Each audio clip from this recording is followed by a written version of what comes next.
हमारा संस्थान भी खड़ा अगर हो जाता तो सरकार की बैंड बज जाती।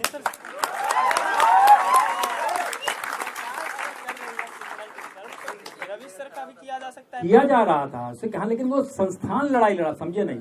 हमारा ये कहना है कि अगर हम एनडीटीवी में काम कर रहे होते, जो पहले मान लीजिए किया करते थे, तो एनडीटीवी चलाने वाले प्रणव राय बेसिकली जर्नलिस्ट ही हैं।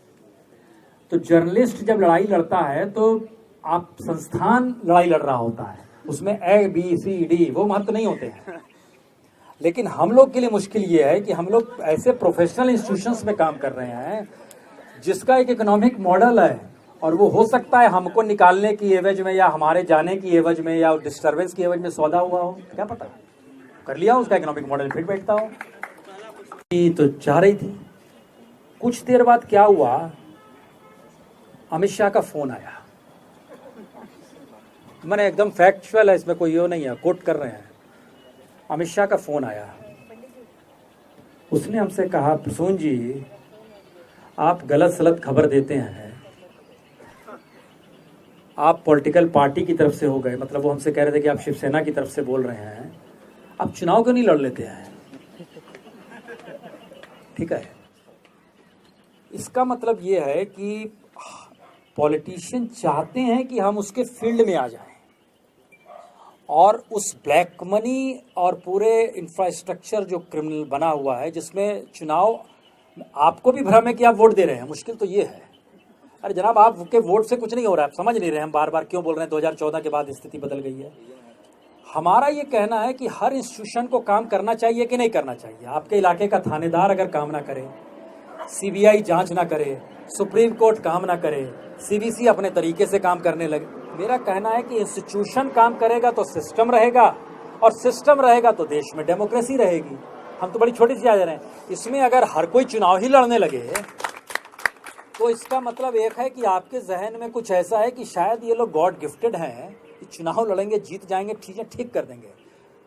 हमारा ये कहना है कि जिस दिन यहाँ के लोग खड़े हो जाएंगे उस दिन हमारे जैसा कोई व्यक्ति आके चुनाव भी लड़ लेगा, वो खुद ही आ जाएगा। उसमें आपको बोलने की जरूरत थोड़ी पड़ेगी, खुद चीजें बनने लगेंगी, डेवलप होंगी। दिल्ली के चुनाव में कौन कौन व्यक्ति थे? केजरीवाल जब पहली बार लड़ा था, हम दूसरी बार का नहीं कह सकते हैं, फर्स्ट टाइम, आपको जान के हैरत होगी, आदमी ही नहीं मिल रहा था चुनाव किसे लड़ाए। तो ये हमसे पूछते थे यार कैसे, हम बोले आप समझे नहीं, वातावरण ऐसा बन गया है कि आपके यहाँ जो टाइप करने वाला व्यक्ति और जो अनुवाद करने वाला व्यक्ति है, ये भी चुनाव लड़ेगा तो जीत जाएगा। तो बोले ये कैसे हो सकता है, और वो जीत गया। तो लोग महत्वपूर्ण नहीं है, वो सिस्टम महत्वपूर्ण है, जिसको हम बनाना चाहते हैं या नहीं चाहते हैं ये हमको तय करना है। हम चाहते हैं कि एक सिस्टम रहे। हम ऐसा क्यों चाहेंगे क्योंकि हमारे साथ ही जिंदगी खत्म हो जाए और पृथ्वी खत्म हो जाएगी, ऐसा नहीं। हमारे बच्चे कल बड़े होंगे, उनको एक बेहतर इंस्टीट्यूशन मिलना चाहिए, तो हम इंस्टीट्यूशन इस देश को बचा के रखे ना। तो हामिद अंसारी को किसी ने पकड़ के मारा तो नहीं?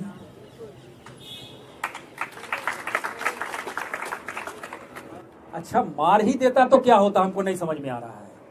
कहने की हिम्मत तो मत छोड़िए, कहिए तो जनाब, खड़े तो होइए। अगर ये सोच के कहने लगे कि यहां से निकले तो कल जेल में होंगे, तो जेल खुली जेल भी होती है एक, इसकी फिक्र ना कीजिए। कौन सा बेहतर जीवन बाहर है, कौन सा भीतर है। तिहाड़ जेल की कैपेसिटी 6000 की है, 11000 कैदी हैं। जाहिर है वहां भी उसका कैदियों को भी कैदी का हक नहीं मिल पा रहा है। तो आप कौन युग में जी रहे हैं साहब? तो मेरा कहना है ये सवाल नहीं है, सवाल ये है कि आप कितने क्रिटिकल हो सकते हैं और क्रिटिकल होते हुए अपनी बातों पे कितना स्टैंड कर सकते हैं, और जिससे लोगों का जुड़ाव हो और आपके सरोकार हो। हाँ, ये ट्वीट करने से नहीं होगा और लाइक करने से नहीं होगा। देखिए, एक तो हमें लगता है कि आप लोग बहुत तत्काल से बहुत प्रभावित हैं, और आज अगर आपके जहन में ये सवाल है तो कल हम यहाँ बैठेंगे तो आप कोई दूसरा सवाल कर देंगे। इसका मतलब है कि सवाल क्या किए जाने हैं, ये सवाल भी आपके जहन में ठीक तरीके से नहीं आ पा रहे हैं। ये मुश्किल दौर इसलिए है क्योंकि बहुत लिखा गया, जो आपने अभी मान लीजिए RSS वाले में बहुत लिखा गया, उस पर हम कुछ बोले नहीं बोले कोई महत्व नहीं करता है। हर वो तंत्र मैटर करेगा जो आपका हित नहीं देख रहा होगा, वो पॉलिटिकल पार्टीज के लिए कहीं ना कहीं औजार या हथियार बन गया होगा। तो जाहिर है उसमें मीडिया भी होगा, इसमें कहाँ दिक्कत है। लेकिन वो जो उसने सवाल किया कि कैसे सौहार्द बनाया जाए या किस रूप में चीज़ें डेवलप होनी चाहिए, मेरे ख्याल से उसका एक हिस्सा तो ये है, क्या हिंदुस्तान में खुले तौर पर कोई पॉलिटिकल नैरेटिव ये कहने की स्थिति में है कि भारत में कानून का राज नहीं है? ये हिम्मत किसी पॉलिटिशियन में है क्या जो पार्लियामेंट में बैठा हुआ है? देखिए, जेपी ने उस समय क्या कहा था, इंदिरा गांधी को बोलते बोलते जेपी बोल गए, स्टूडेंट अपने कॉलेज छोड़ दें, भर दें जेल। और दूसरा ऐलान उन्होंने क्या किया था, उन्होंने सैनिकों से ऐलान कर दिया था। उन्होंने कहा कि इस देश में सैनिकों को और सुरक्षा कर्मियों को भी समझना होगा कि अगर डेमोक्रेसी खत्म हो रही है तो उसमें उनकी भागीदारी भी होनी चाहिए।